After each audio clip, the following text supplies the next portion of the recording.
Hello everyone, my name is Russell Pearson, and today I'll be demonstrating how to properly take care and repot a succulent plant. According to NASA's Clean Air study, houseplants can remove up to 87% of indoor air toxins in just 24 hours. But many people make the mistake of losing their plant due to improper repotting or in-watering.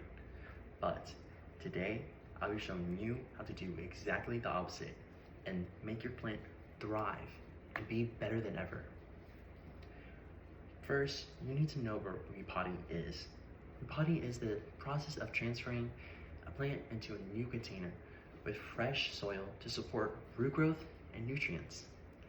This was as defined by the Missouri Botanical Garden of 2023.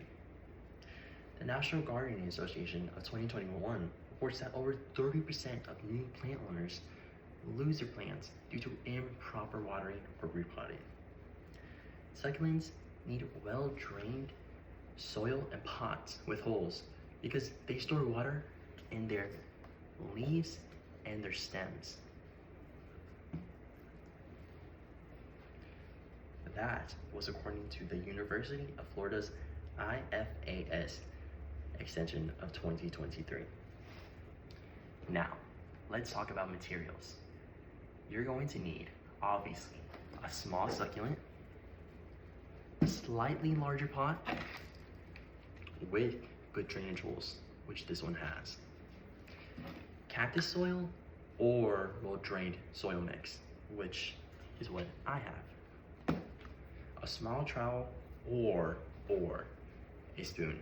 A spoon works just as good as a trowel. A towel or newspaper. In this case, I'm using a towel. This is in order to protect the surface of whatever area you're working on. And this is optional, but gloves to keep your hands nice and tidy.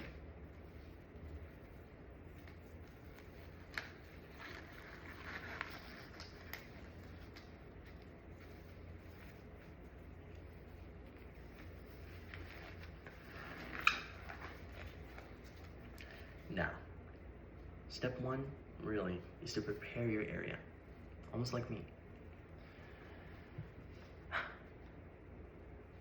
The main thing is to put down something to protect your area so you don't make a mess.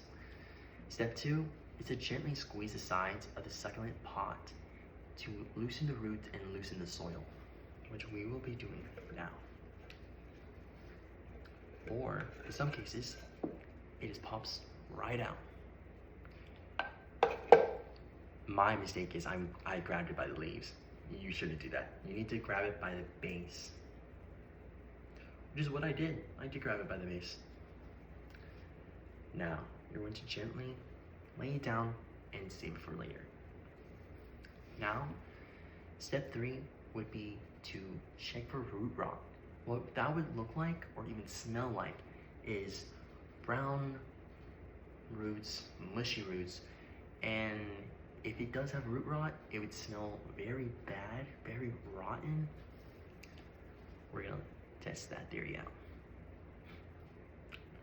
Does not smell, does not look rotten, no brown or mushy. This is exactly what a healthy succulent plant should be like. It's even thriving. Now, we're going to repot it.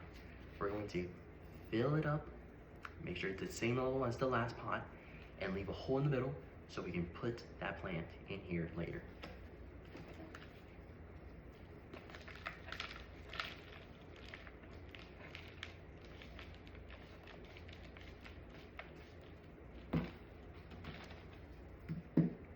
Now, we're going to put the succulent plant right in the middle. Right in the middle. And we're going to fill in the sides with soil so it can be securely set.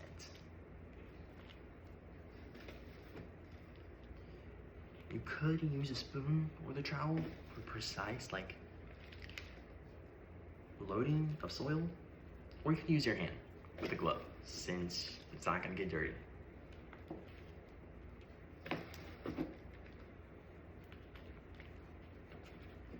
Make sure you fill in all the sides, leave no gaps. And once again, make sure it's at the same level as the last pot.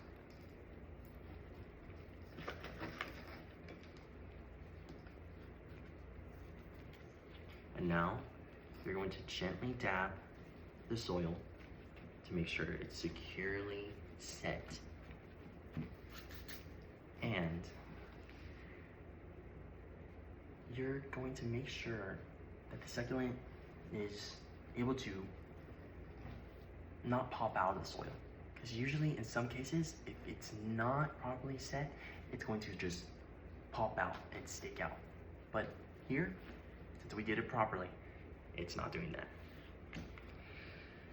Now, steps for taking care of it, aftercare. You're going to wait 2 to 3 days before watering because you have to let the roots heal from any stress. Some people call it shock. The plant could be in shock right now, and watering just like so surprisingly could stress in it even more. Now, you're gonna place the succulent plant, the newly repotted succulent plant, by a window in direct sunlight. Not direct sunlight yet because it's not ready. And what we learned today was what repotting is and how to do it and what materials you really need. So next time you need to repot, you know what tutorial to follow, and thank you.